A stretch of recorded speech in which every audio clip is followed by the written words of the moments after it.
Hi, Steve. How are you? I'm doing good. How are you? Good. Thanks for joining me today and joining my podcast. I just started it, like just short, maybe a little bit a day more than 2 weeks. So I appreciate for you joining, and I'm excited for people to get to know who the man is behind the mahogany desk and the special mug that you see all over LinkedIn. It's a Um, life changer. It's a life it changer. I swear I Yeah. am a whole new person. So Yeah. I'd like to ask you some questions, and so the first one is, who are you? Like, who is Steve Farmiloe? How much time do you have? I mean, I do, Elevator. so I mean, I'm old. I'm old. I have four kids. I have three adult children, ages 39, 37, and 21, and I have a 1-year-old daughter. Well, So I've been remarried 7 or 8 years, and I think I'm the oldest dad in the channel. So that's pretty cool. Who is Steve Farmiloe? I'm a dad. I'm a husband. hmm Those are probably my greatest claims to fame. I'm also a telecom guy. Um, I've been a sales leader, like a VP of sales, mostly in my entire career. And I've been in 6 different industries. I well, have been in telecom now for, I don't know, 10 or 12 years. I was in wholesale distribution for 18 years. I was in insurance, running insurance agencies and doing consulting in insurance agencies for 15 years. wow, I've run a TV and film school. I ran a national carpet manufacturing company. wow. I've done a lot of consulting. Okay. I don't know, man. What that No, those that's are so, yeah. No, that's. I think like for me, it's like seeing you on LinkedIn, seeing you social. Like, you have really great interviews, and just I guess like who's the man behind the scenes, right? And I think for me, one thing I noticed is your show, right? Like it has gotten a lot of attention in the telecom space. I think more than just telecom. Um, would you agree? I think you would agree, right? yeah. I mean, it's really fun. I just started that by I was running an agency in California, and I had a channel manager come in, and she was telling me what's new at her company. And in the past, what I would do is take notes, and I would turn around and type it and put it in LinkedIn, and I Yeah. get like 20 people that like it or read it or whatever. Well, she came in, and I said, "Hey, stop! I want to film you with my cell phone. Can we just sit next to each other, and I want to film you telling me what's new at your company?" So I said, just keep it to 3 minutes because I have a bad attention span. So I filmed her and I posted it on LinkedIn, Yeah. the footage, and there was like 1,000 views. I thought, whoa, that's pretty cool. And at the time, I think I had 1,500 connections on LinkedIn. And I thought, okay, well, I ran a TV and film school in Burbank in Southern California, so I know that people digest visually Mm-hmm. and audio. Yeah. So it grew. It just after maybe a couple of months of doing that with different channel managers, I thought, wow, this is taken off. I'm going to call it something. I'm going to call it the Top Gun Show because it's the top guns in the telecom industry. And within a couple of years, I maxed out on LinkedIn. Um, People would watch it and they would send me connection requests, and mostly C-level buyers of telecom, and then a bunch of sales partners. So right now I'm maxed out at 30,000 connections on LinkedIn, all because of the show. I Wow. have an additional 32,000 followers that are sales partners, C-level buyers. So there's 62,000 or more Yeah. people that have reached out to me because of the Top Gun show. I've done over 800 interviews now, um, and people all the time want to be on the show. And I monetize it. It's like, hey, you know what? Yeah. I've worked hard on this for 4 or 5 years, and you can get your message out to over 62,000 buyers and sellers and sales partners. So I have the Top Gun show. It's fun, fun, fun for me. I've been real, I've taken liberties because it's my own brand. I own the intellectual property. I have a topgunshow.com website that I probably have posted 500 or 600 interviews on, of the 800 or so. So it's fun. It's fun. So I guess an interesting question, right? What's one way your show has changed someone's life that you didn't expect? Because you said you have over 800 interviews. So like, is there like a certain, I guess, way or that you can remember that changed someone's life? Well, I don't know about changing somebody's life. I don't think it's that deep. It's basically, hey, what I do is I try to help buyers make informed decisions. Mm-hmm. So I give them 5 minute snippets, interviews of people in the industry, new technologies in the industry, new providers, new carriers in the industry. And I try to make the industry small. And I think the core of who I am is I'm a storyteller. Yeah. I love promoting people. I love making other people successful. And that goes back to being a sales manager. Like, I mean, that's my career. I get to know a salesperson and I try to help them be successful, whatever that means to them. So I'm a storyteller. I like to promote, and I don't do it for selfish reasons. I really do it to help people, Yeah, and but get the word out. I think that's the best, I guess, gift or like just skill, because I think when you can set people up for success or like want their best, I think, it makes everything better. And I think I always say, I mean, everyone wants to have visibility, right? Like if you think of Super Bowl commercials, right? Everyone wants their brand name themselves to get out there. And I always use the analogy of over 20,000 views or impressions on social media is equivalent to like a basketball game at the Staples Center or a concert at the Staples Center, because you're getting that much attention. And I think that's huge when it comes to in the channel, building your brand, and just like doing things that you're adept at. So I guess from that, what's been the most memorable moment in your career? Sounds like the Top Gun show, but like, is there anything on top of that you can tell us that has been the most memorable? Most memorable moment of my career. I don't know that I can isolate one thing and say, oh, that was really memorable. I mean, I've had a lot of fun. I've been, like I mentioned, 5 or 6 different industries. I've met a lot of people. I never burn bridges. When you're good to people, it just kind of comes back to you. Yeah. I'd say, when I was running the TV and film school in Burbank, I got to know Jay Leno. I got to go backstage maybe 50 times. I became friends with the executive producer and the editors, and I became friends with Jay. He flew up to Northern California later on, and I spent the day with him. We went and looked at car collections.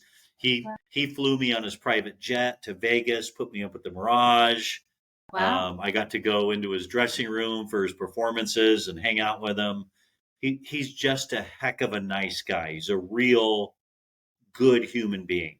Yeah. And one of the things I like he was funny. He was a funny guy. I like him a lot. I like his style of humor. I like that he's clean. He doesn't, throw F-bombs out and talk about, off color things. He's just a hard worker. He's just an excellent human. And so that was probably a highlight. I got to go see the car collection maybe 7 or 8 times and be on his private jet and all that. And, and the thing that's fun about him is like, I treat him no differently than I treat you. I mean, yeah, I know he's a big deal, but like I got to know him as a human and ask him some of these kinds of questions, like, did you ever think you'd get to this stage in your life? I mean, it's incredible. Like, what was the most shocking thing that ever happened to you?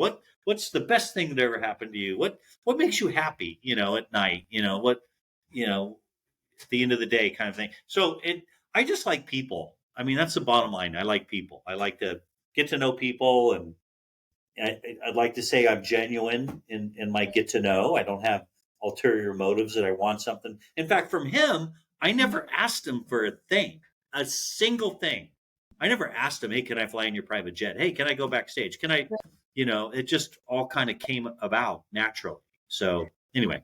I would pay good money to see you and Jay Leno do jaywalking together. I would pay money for that. I would I, I, if you came back. I would too. I would, yeah, I would. Even like Yeah. honestly, you could do it as a hobby. You could start on TikTok for that because like that's. I mean, anyways, that's. Yeah, that was probably my favorite segment. When he had that on the show, so that would be interesting. And that's one of my favorite interviews too. Is like on the Top Gun show, I did jaywalking. I don't know what I called it, street walking or Steve walking or something. Yeah. Last year at the Channel Partners, I Mm-hmm. walked around Channel Partners. I had a camera gal and lighting and audio, and I walked around and I asked people what certain acronyms stood for. Oh, Like that's what's funny. what's SD-WAN stand for? What's UCAS stand for? What's SecAS, security as a service, and Yeah. nobody got the answers right. It was hilarious, But I did, but because I love Jay, I Yeah. did my own brand of jaywalking That's last year on the Channel Partners show. It was a blast.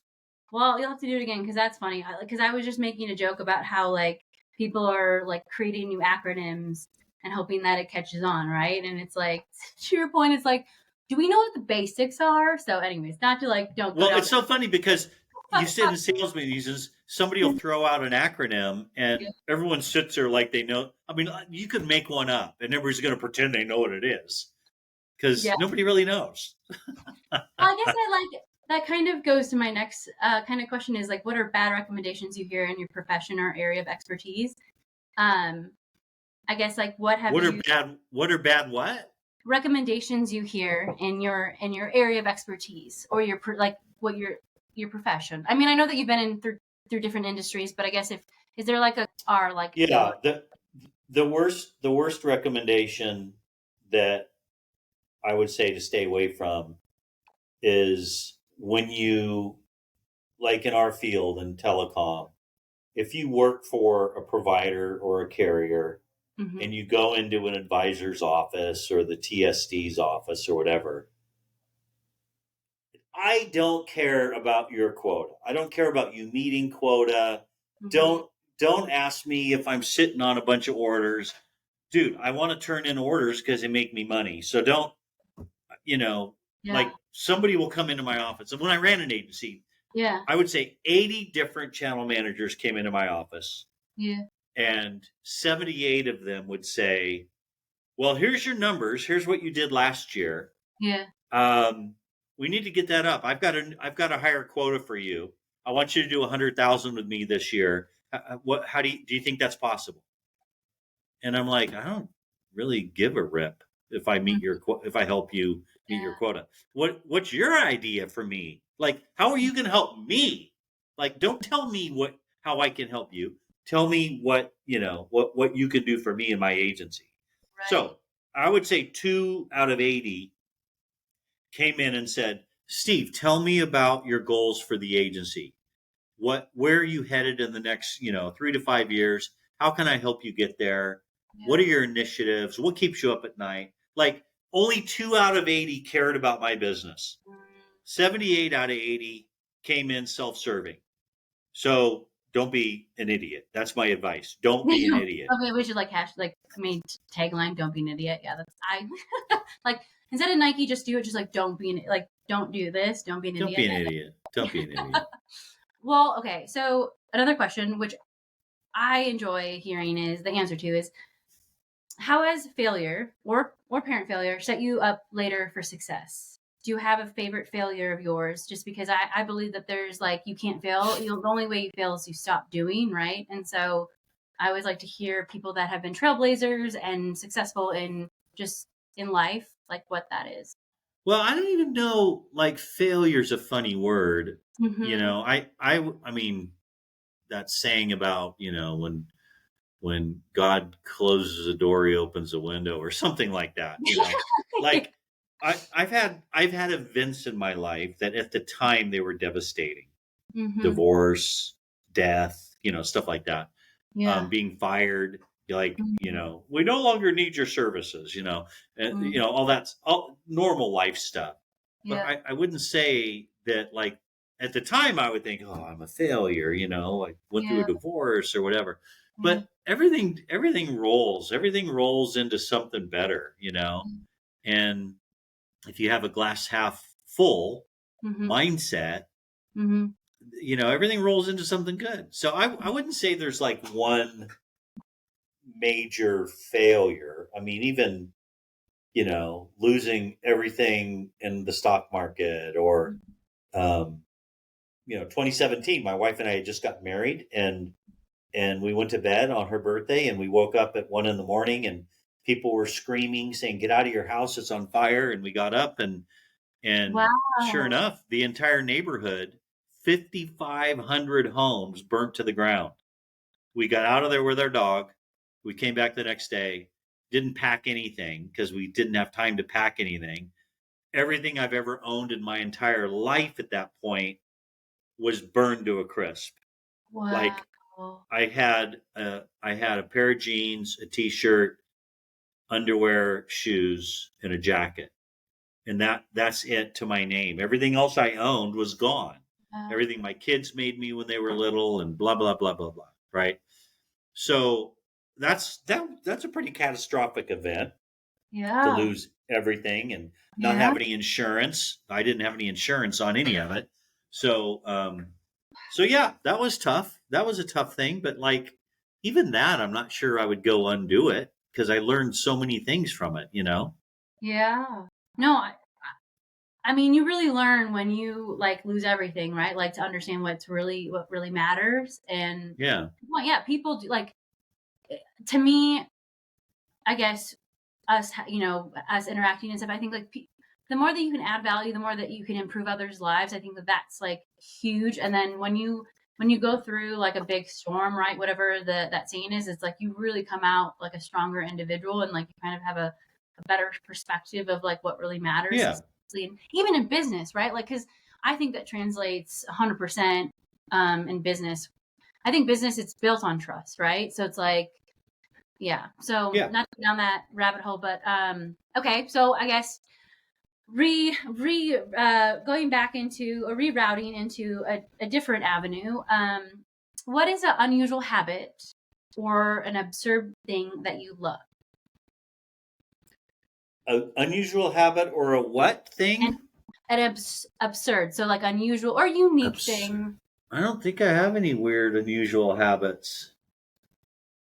I No, don't think okay, I have any. I don't think we can it. go back to that. You like again, sometimes you have to think about like to me, I'm like, what? I mean, I am an unusual individual or unique, so it's like, what is the most thing? Anyways, yeah, it's just that I understand.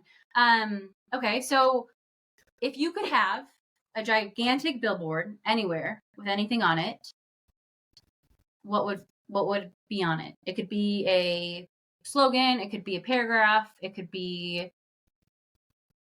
something you live by. Well, I have said more than any other slogan in my life to my kids Yeah, that happiness is a choice. So I I think for 3 months because you got to buy a billboard for 90-day increments. The yeah, first 90 days, I would have happiness as a choice. okay, Have that up there.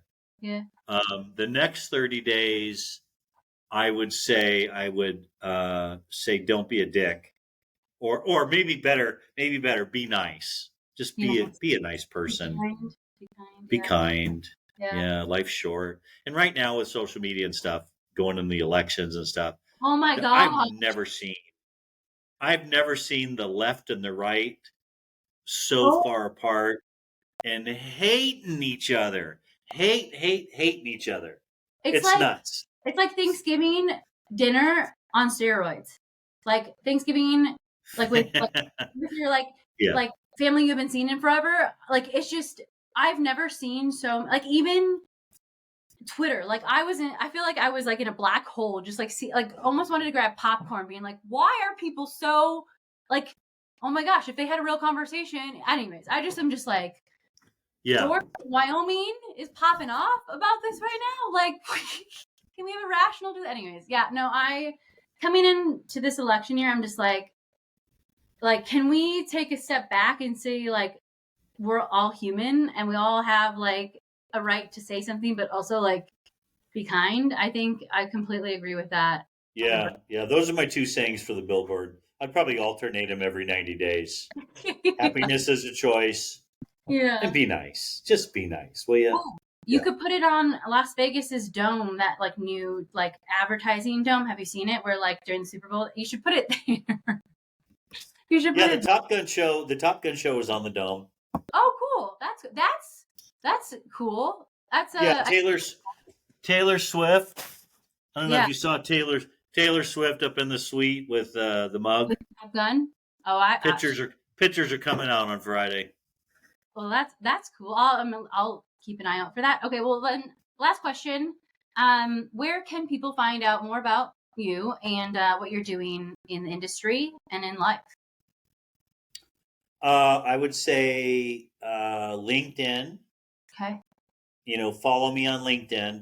Don't be offended if you send me a friend request and I don't reply, because I can't. I'm prohibited from having more than 30,000, but I can be followed. Oh, I've got about 450 invitations for connections that wow. I can't reply to because I can't add them, Yeah. and these people think I don't like them, or I'm not Yeah. accepting them or something. So it's weird. So anyway, LinkedIn is one. Um, you can also go to topgunshow.com Okay. and see what I recent interviews and things like that, or just message me on LinkedIn too and just go, hey, Yeah. what's up? Well, great. I'm looking forward to maybe seeing you at Channel Partners or watching your Steve walking or whatever. If you do it again, I'm looking for. I'm assuming you're going to Channel Partners in March, which is like I am. Are you? um, it will be a game time decision.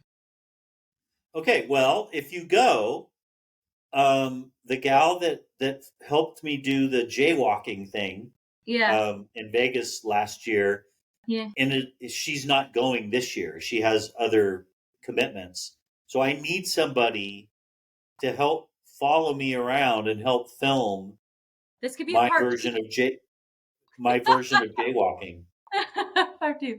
Well, Yeah. anyway, So if you would be up for that, that would be cool.